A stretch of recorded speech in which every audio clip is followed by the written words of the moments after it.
समंदर के किनारे एक छोटा सा गांव था जहां लोगों की जिंदगी मछलियों पर चलती थी। उस गांव में रहीम नाम का एक गरीब मछुआरा रहता था। रहीम का घर मिट्टी का बना हुआ था, छत टिपटोन के, और जब बारिश होती तो हर कोने से पानी टपकने लगता। उसके पास कुछ पुराने बर्तन, एक टूटे हुए चरपे और एक छोटा सा चूल्हा ही उसकी पूरी दौलत थी। रहीम दिन भर समंदर में जाके जाल फेंका करता, लेकिन अक्सर उसे ज्यादा मछलियां हाथ ना आती। कभी कभी पूरा दिन मेहनत के बावजूद वो खाली हाथ लौट आता। बच्चे भूख से रोते, बीवी अमीना रोटी पकाकर आसून साथ मिलाती, और फिर दोनों अल्लाह से उम्मीद की रोशनी मांगते। सच ये था कि फक्र उनके घर का पुराना मेहमान था, मगर शिकायत कभी किसी ने नहीं की। हर रात खाना कम होता, लेकिन शुक्र ज्यादा। एक रात जब हवा तेज चल रही थी और समंदर की लहरें आवाज कर रही थी, रहीम ने अमीना से कहा, अमीना, कल मैं सुबह नाश्ते से पहले ही समंदर जाऊंगा, शायद अल्लाह मेरी किस्मत बदल दे। अमीना मुस्कुराई, आंखों में उम्मीद और आंसू दोनों साथ। रहीम, रोजी देने वाला अल्लाह है, तुम आहद से निकलते रहो, अल्लाह कभी मेहनत का सिला जाया नहीं करता। उसने उसके लिए पुरानी रोटी और थोड़ा सा पनी एक पन्नी में रख दिया। बछोन ने बाप को किस किया और कहा, अब्बू, इस दफा बहुत सी मछलियां लाना। रहीम ने हंसी रोक कर कहा, इंशाअल्लाह मेरे बच्चों। अगले दिन सूरज निकलने से पहले ही रहीम किनारे पर था। आसमान हल्के नारंगी रंग का था, हवा में नमक और मिट्टी की खुशबू थी। उसने जाल समंदर में फेंका और अल्लाह का नाम लेकर इंतजार करने लगा। कुछ देर बाद जब उसने जाल खींचना शुरू किया तो दिल थोड़ा सा तेज धड़कने लगा। जाल भारी लग रहा था। क्या ये किस्मत थी? जब उसने जाल किनारे पर खींच कर देखा तो उसकी आंखें खुल गई। उसमें सिर्फ छोटी मछलियां ही नहीं, बल्कि एक बड़ी और चमकदार मछली भी थी। वो मोहल्ला की सबसे कीमती मछली थी, सुनहरी रोहू। लोग कहते थे कि जिस मछली को कोई पकड़ ले उसकी किस्मत बदल जाती है। रहीम ने शुक्र अदा किया, सजदा किया और मुस्कुराते हुए अपने जाल को साफ करने लगा। मगर किस्मत जब चमकती है तो हसद की हवा भी चलती है। मोहल्ला के दो बड़े मछुआरे करीम और बशीर ने सुनहरी रोहू देखी।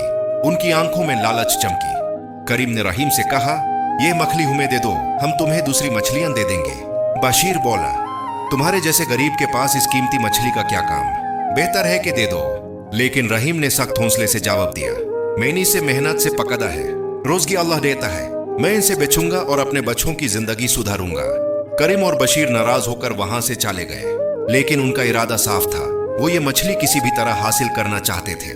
रहीम सुनहरी रोहू को लेकर बाजार गया। लोग उस मछली को देखकर हैरान हुए। आज तक किसी ने इतनी बड़ी रोहू नहीं देखी थी।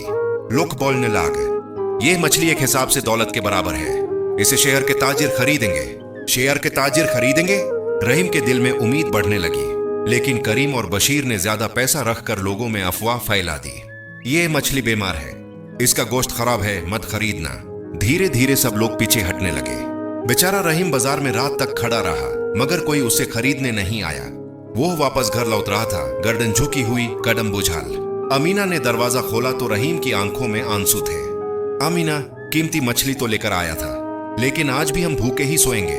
अमीना ने उसके कंधे पर हाथ रखा, मुस्कुराई। अल्लाह ने तुम्हें मेहनत और ईमान दिया है, जो आज कीमत नहीं मिली वो कल कदर बनकर आएगी। पैरों में थाकन थी, दिल में दाढ़, पर ईमान जिंदा था। अगले दिन सुबह रहीम ने फिर सोचा कि मछली को किसी और शहर ले चले। उसने सुनहरी रोहू को अपनी छोटी सी नाव में रखा और गहरे समंदर की तरफ चला गया। बीच समंदर में अचानक तूफान आने लगा। आंधी तेज थी, लहरें नाव से टकरा रही थी, नाव झूल रही थी, पानी भर रहा था। रहीम ने अल्लाह को पुकारा, या अल्लाह मेरी मदद फरमा, मैं अपने बच्चों को यतीम नहीं छोड़ सकता। तभी समंदर की गहराई से एक अजीब रोशनी फूटी। सुनहरी रोहू ने पानी में जंप लगा दिया, लेकिन जंप के बाद नाव के नीचे कुछ चमका। रहीम ने झुक कर देखा तो नाव के नीचे सोना चमक रहा था, पुराना खजाना। सुनहरी रोहू असली मछली नहीं थी, बल्कि खजाने की निशानी थी। उस वक्त हवा रुकी, लहरें ठहरी और आसमान साफ हो गया। रहीम समंदर से वापस आया और सुनहरी सिक्के लेकर बाजार गया। लोग हैरान, ताजिर देखकर परेशान। हर सिक्का असली था। आज उसकी मेहनत का फल दुनिया के जवालों से ज्यादा था। 2 साल बाद रहीम का घर मिट्टी का नहीं, पक्का मकान बन गया। बच्चे स्कूल जाने लगे। अमीना की आंखों में सुकून था। रहीम गांव का सबसे इज्जतदार आदमी बन गया। करीम और बशीर ने माफी मांगी और रहीम ने मुस्कुराते हुए कह दिया, दिलों की दौलत सोने से बड़ी होती है। अल्लाह ने मुझे सिर्फ रोजी नहीं, सुकून भी दिया। रहीम ने कभी फख्र नहीं किया। आज भी जब सुबह होती, वो समंदर के किनारे खुदा का शुक्र अदा करता और कहता, मेहनत करो, सब्र रखो और अल्लाह पर भरोसा मत छोड़ो। किस्मत देर से आए तो भी जरूर आती है। मेहनत और ईमान कभी जाया नहीं होते। अल्लाह किस्मत देता है, पर पहले इम्तिहान लेता है। हसद करने वाले गिरते हैं, सब्र करने वाले उठते हैं। सुनहरी चीज हमेशा दिखती नहीं, कभी कभी उसके नीचे खजाना छुपा होता है।